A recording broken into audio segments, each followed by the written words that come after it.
This is the future.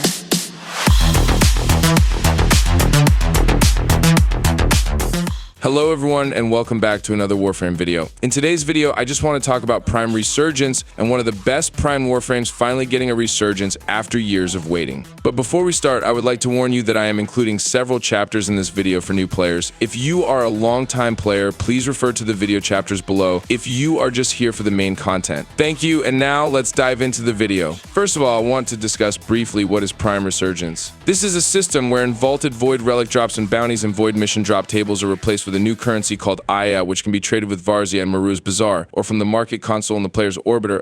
For vaulted relics for Prime Warframes and their associated weapons, Regal Aya, on the other hand, is a premium currency that can be used to directly purchase primed Warframes and their associated weapons and cosmetics. It's like the new term for unvaulting, and currently we have Banshee Prime and Mirage Prime, along with their Prime weapons and accessories in the Prime Resurgence vendor. The next rotation will be 11 days after the creation of this video, and from what I have heard, we are finally getting one of the best all-rounder Warframes in the game named Titania Prime. Titania's main and component blueprints are obtained from the Silver Grove quest. Additional blueprints can be bought from Cephalon Samaris, costing 25,000 for component blueprints and 50,000 for main blueprint. Alternatively, upon completion of the Duviri Paradox, Titania's main and component blueprints can be earned from the circuit. By selecting her on the rotating week she is available, players can earn her blueprints after reaching Tier 2 for Neuroptics, Tier 5 for chassis, Tier 8 for the system, and Tier 10 for the main rewards. With Prime Resurgence, you can just purchase the relics if you have stocks of Aya, and then recruit members doing relic runs for Titania Prime. After that, all you need to do is craft the components in your foundry, and this skips all the grind in the Titania quest, or waiting for Titania to appear in the circuit. As I have said, the Warframe is one of the best, and you can compare her to a female monkey frame. I say this because Titania Prime is an all-rounder Warframe that can be tanky and mobile like Wukong. Honestly, I think the Warframe can do more, as she also can crowd control and kill power on her kit. To fully understand the kit of Titania, let me explain each of her abilities. Her passive is somehow underwhelming, as it just gives you bonus bullet jump, rolling distance, and after casting an ability, you will be given 4 health regeneration per second to Titania and her allies within 15 meters. Honestly, this passive should be removed and changed into something that will benefit her 4th ability. An increase in action speed or extra dodge while on her Razor Wing would be good, as the current buff on her passive is mediocre at best. Her first ability is Spellbind, and this is one of the best abilities in the game when it comes to cleaning status effects. Honestly, I was stupid in the past by making this a slot for subsume abilities. My reasoning was Tribute is just good for the damage reduction buff on her Thorns, while the Lantern is insane when it comes to crowd control. More specifically, aggro control interception missions such as those you experience in Archon hunts. Titania is one of the best Warframe for me in terms of completing any Archon hunt interception, as Lantern is good enough to aggro all enemies including sentience. However, I found more usage on her Spellbind once I included its augment plus subsuming Nourish and replacing her 3rd ability. I just set up one configuration for interception, and a Spellbound Harvest build is one of the best builds I am using with my Titania Prime right now when diving into missions such as Void Flood, Steel Path levels, boss fights like Steel Path Aphrovohe, and events such as the recent Gargoyle's Cry and Operation Plague Star Bounty. Titania got the mobility with her Razor Wing ability, and then the kill speed with her Dex Pixia. The only problem I had in the past was maintaining the energy consumption, but with Nourish and Spellbound Harvest, I can now maintain my energy while the Razor Wing is active, even when I have Blind Rage in my build. The only problem though is I don't know if this will be an effective build after the Dante Unbound update, as Digital Extremes announced that they will be making some changes to the effectiveness of Nourish. It's obvious that they are talking about the energy multiplier that Nourish gives not just to energy or picks up an energy regeneration like Zinurix's Wellspring, but also to abilities like Spellbind with the augment that restores energy. Now, the worst thing that they can do is touch the viral procs also of Nourish, which will then lower the overall damage output of a galvanized Dex Pixia. Right now, I can put corrosive, heat, and radiation on my Dex Pixia with the help of this build. Then the viral procs comes from Nourish, which is insane for this Titania build. Once the damage of galvanized shot ramps up, enemies will get murdered like they are made of paper. Radiation is not necessary, and you can just put Hornet Strike for damage or Lethal Torrent for more multi-shot and fire rate. But here's the catch though, the augment is not very effective when it comes to playing with other players, as most of the time you will end up having a hard time finding 4 enemies that are standing to restore your energy. That is why the augment can be an optional mod for this build, and you can use any mods that you want for your Titania. You can also make use of the Equilibrium mod or add a duration mod. If you are not using the Spellbound Harvest in your build, by the way, then you don't need to put the overextended mod in this slot. It's best that you put Adaptation for more survivability or any other mods that you deem helpful for your Pixie Queen. Also, let's talk about the Razor Wing Blitz augment in this video and why I don't consider it as a best in slot mod for an all-rounder Titania build. The Warframe with the Razorwing Blitz augment will indeed become the fastest Warframe in the game, beating Volt, Wukong, or even Gauss in any speed competition.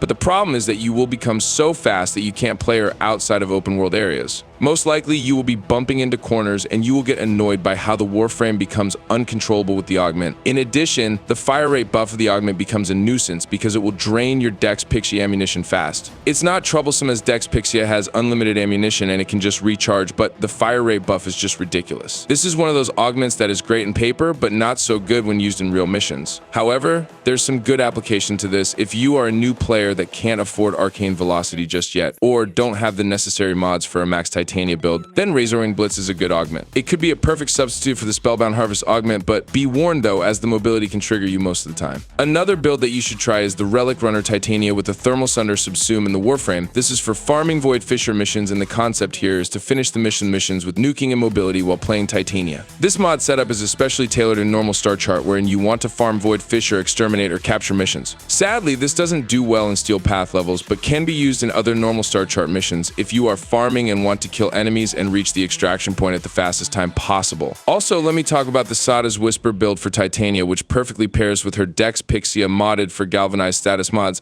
Sada's Whisper has a unique interaction with the Galvanized status mods. If your Sada's Whisper is a 50% buff, the way it works is it creates a second hit for 50% of the total damage of its progenitor hit. With a high status chance in Dex Pixia, plus the multiple elements you have in the build, you can get decent damage from a Sada's Whisper Titania. Not to mention the added void damage that the Subsume ability gives. And then the ability to let you easily land a headshot because of the mini bullet attractor feature of the skill. All you need to do is aim slightly near the head of enemies that are affected by Sada's Whisper and you'll be able to land headshots. This allows you to benefit from arcanes like Pistolier, which makes your Dex Pixie an unlimited bullet hose, and with unlimited ammunition you can make an exemption of a Razorwing Blitz build for your Pixie Queen to deal massive DPS to targets. The gameplay though is more towards Steel Path survival missions, and you would want to stick in one place killing enemies with your Sada's Whisper build. You would not want this build in exterminate missions while playing star chart levels, as you will get bonk in the head always with the amount of speed boost that the build has. Now, I know some of you would say that my Titania builds would not be great without the helmet system, but the fact is the helmet system is accessible for all if you truly want to use the system. Why not make good use of it instead of complaining about the said feature? Titania may not be broken on her own skills, but with the right builds plus the helmet system, the Warframe turns into one of the best all-rounder Warframes in the game. The next Prime Resurgence will be on March 14th, and be sure to get the Relics of Titania Prime for easy access to one of the best Warframes in the game. After that, try out the builds I've shown you and have fun with the Warframe. So that's all about it. Before you leave, I would like to ask a small favor from you guys. If you are new to the channel and like the video, please do consider subscribing, as we are always posting Warframe stuff in our channel, plus other games that I enjoy and might share to you guys. Also, please do like and share the video if you find it useful.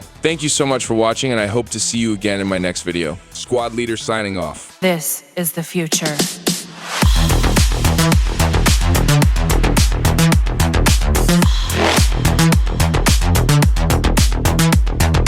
Evolution.